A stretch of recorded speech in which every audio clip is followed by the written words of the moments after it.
अच्छे लोगों के साथ ही क्यों होता है बुरा। आइए जानते हैं ऐसा क्यों होता है और भगवान कृष्ण इस बारे में क्या कहते हैं। अक्सर आपने देखा होगा कि जो भी इंसान दिल का बहुत साफ होता है, जिसने कभी बुरे कर्म नहीं किए, उसके साथ हमेशा बुरा होता है। मगर ऐसा क्यों होता है? अच्छे इंसान को ही क्यों बुरा वक्त झेलना पड़ता है?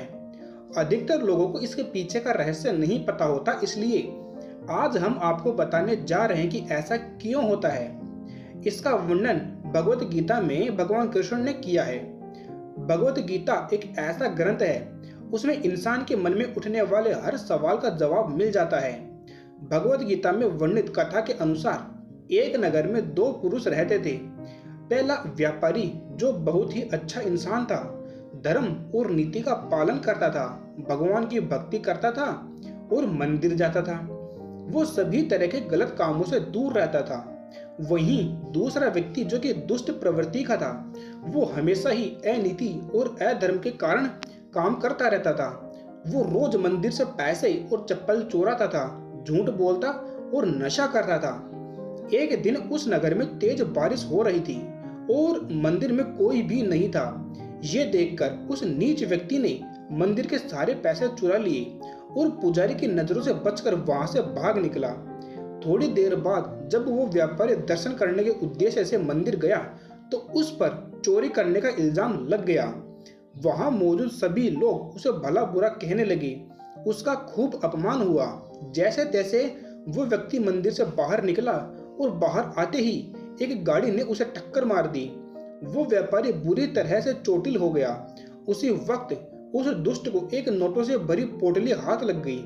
इतना सारा धन देखकर वो दुष्ट खुशी से पागल हो गया और बोला कि आज तो मजा ही आ गया। पहले मंदिर से इतना धन मिला और फिर ये नोटों से भरी पोटली। दुष्ट की ये बात सुनकर वो व्यापारी दंग रह गया। उसने घर जाते ही घर में मौजूद भगवान की सारी तस्वीरें निकाल दी और भगवान से नाराज होकर जीवन बिताने लगा। सालों बाद जब उन दोनों की मृत्यु हो गई और दोनों यमराज के सामने गए तो उस व्यापारी ने नाराज स्वर में यमराज से प्रश्न किया कि मैं तो सदैव ही अच्छे कर्म करता था, जिसके बदले मुझे अपमान और दर्द मिला और इस अधर्म करने वाले दुष्ट को नोटों से भरी पोटली मिली। जिस दिन तुम्हारे साथ दुर्घटना घटी थी वो तुम्हारी जिंदगी का आखिरी दिन था, लेकिन तुम्हारे अच्छे कर्मों की वजह से तुम्हारी मृत्यु एक छोटी सी चोट में बदल गई। वहीं इस दुष्ट को जीवन में राजयुग मिलने वाला था, यानी कि इसके जो कर्म थे ऐसे थे, पुराने कर्म जिसके कारण इसका राजयोग था, राजयोग मिलने की संभावना थी। लेकिन इसके इस जन्म के बुरे कर्मों के कारण इसका राजयोग जो था वो घटते घटते एक छोटी सी पोटली में बदल गया। इस कहानी को सुनने के बाद श्री कृष्ण ने अर्जुन को समझाया कि भगवान हमें किस रूप में देते हैं। इसको समझ पाना बहुत ही मुश्किल होता है, परंतु ये सत्य है कि भगवान हमेशा अच्छे और बुरे कर्मों का फल जरूर देता है।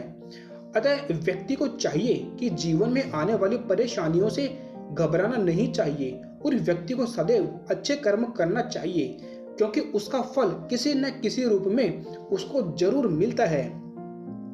ऐसी ही और जानकारियां प्राप्त करने के लिए चैनल को सब्सक्राइब करें। धन्यवाद।